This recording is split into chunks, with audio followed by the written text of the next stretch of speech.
여러분 안녕하세요. 구독과 좋아요 부탁드리고요. 상장한 지 얼마 안 된 기업들을 리뷰하고 있습니다. 이번 영상은 진짜 재미로 보시면 되는 뉴스인데요. 인도에서 굉장히 큰 규모의 IPO가 있었고요. 우리가 좋아하는 그분들이 뭐 너도 나도 숟가락을 얹은 기업인데요. 기업 이름은 페이티엠이고요. 알리바바의 마윈 그리고 소프트뱅크의 손정희, 버크셔 해서웨이의 워렌 버핏, 웬만한 우리가 알고 있는 유명한 투자자들은 다 투자한 이 기업이 상장 당일에 폭락을 했습니다. 꽤 많이 하락을 했는데 심지어 전 세계 3대 전자결제사라고 합니다. 굉장히 큰 규모인데 우리가 여기서 좀 물론 인도이다 보니까 미국과 비교하는 게 좀 웃기긴 하지만 그럼에도 불구하고 참고할 만한 포인트가 한 두세 가지 있습니다. 그래서 전 세계적인 글로벌 결제 관련 기업들의 동향과 앞으로 전망이 좀 어떻게 될지에 대해서 이해하시면 될 것 같습니다. 일단은 미국의 핀테크, 특히 결제 관련 기업들은 여러모로 좀 최근에 주가가 좀 안 좋습니다. 네. 일단 이 기업이 굉장히 하는 게 많습니다. 당연하겠지만 결제 관련해서는 거의 뭐 경쟁자가 없을 정도로 굉장한 성장을 하고 있는 중이고 이용자 수 측면에서는 그렇습니다. 다만 매출은 조금 좀 아쉬운 부분이 없지 않아 있지만 뱅킹 서비스도 하고 있고 대출도 아마 중개해 주는 것 같아요. 보험이나 네, 오프라인이나 온라인 결제 등등 뭐 웬만한 거 다 하고 있습니다. 그렇다 보니까 이용자 수를 다방면에서 굉장히 많이 끌어오고 있는 것 같은데 기사 좀 읽어드리면 인도 최대 핀테크사이자 세계 3대 결제사인 페이티엠이 인도에 상장했다고 하고요. 중국의 엔투그룹, 일본의 소프트뱅크, 미국의 버크셔 해서웨이 등 여러 사람들이 투자한 모두 숟가락을 얹은 굉장한 기대감을 갖는 기업이었는데 첫날에는 주가가 좀 내려앉았고요. 여러모로 전망에 대한 좀 의문이 좀 있는 상태입니다. 2000년도에 설립이 되었다고 하고요. 월 이용자 수가 5,700만 명, 굉장하죠. 활성 사용자 수가 우리나라 인구만큼 있습니다. 더 많죠. 네. 약 2,200만 개에 달하는 가맹 점수가 있다고 합니다. 사용자 수로 본다면 진짜 깡패인데, 네. 그래서 세계 3대 전자결제사라고 합니다. 등록 사용자 수가 무려 3억 명이 넘습니다. 굉장히 많죠. 네.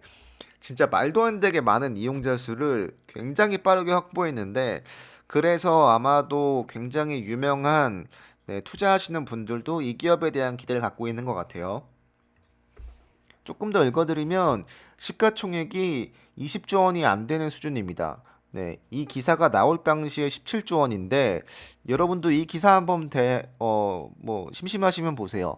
파이낸셜 뉴스에서 나온 기사인데요. 한글로 친절하게 나와 있어서 여러분들도 보시면 됩니다. 네.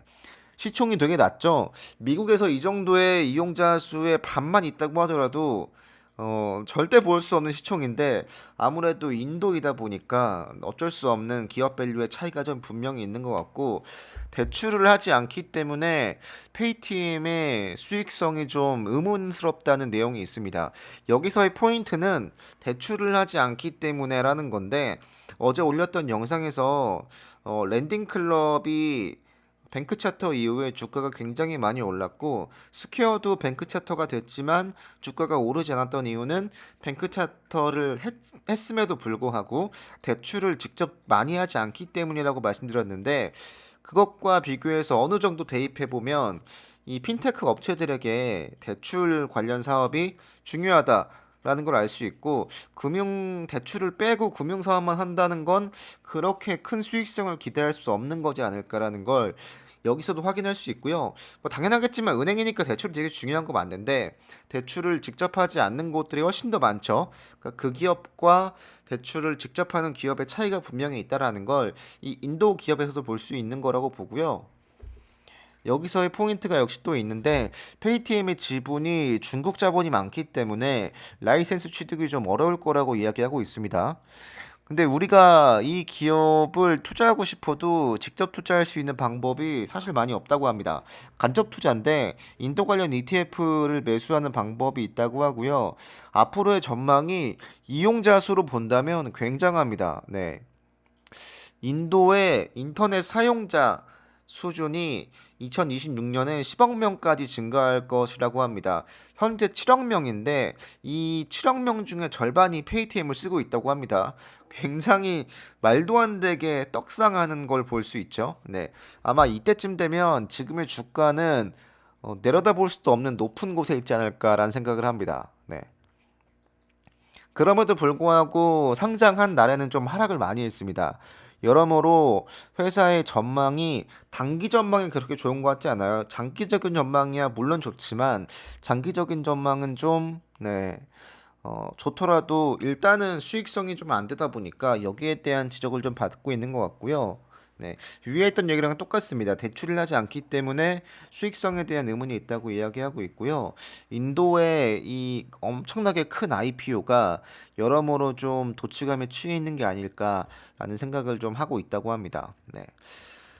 우리가 미국 기업들에서 볼 수 있는 모습을 이 페이티엠도 하고 있습니다. 암호화폐 관련이나 여러 가지 올인원 앱을 만들려고 하는 시도는 똑같습니다. 네. 그럼에도 불구하고 저평가 받고 있다는 생각이 들고요. 저는 그렇게 보고 있어요. 네. 페이티엠이 이 상장을 하고 하락을 했는데 일단은 이익을 내지 못한다는 게 좀 냉정한 평가를 내린 것 같습니다. 매출 대비 비용인데요. 매출 사실 크게 늘지 않는데 비용이 좀 줄고 있긴 하지만 좀 많이 줄여야 됩니다. 앞으로 좀 많이 남았습니다. 그렇다 보니까 여기에 대한 문제 지적이 좀 있는 거고 앞으로 뭐 금리 인상이나 여러모로 이 적자를 계속 보고 어, 비용을 쓰면서 투자를 하면서 수익성이 굉장히 먼 기업들 있죠. 그런 기업들에 대한 평가가 좀 혹독하지 않나라는 생각을 갖고 있고요. 매출도 사실은 뭐 그렇게 많이 늘지 않습니다. 정체되어 있다고 보면 되고요.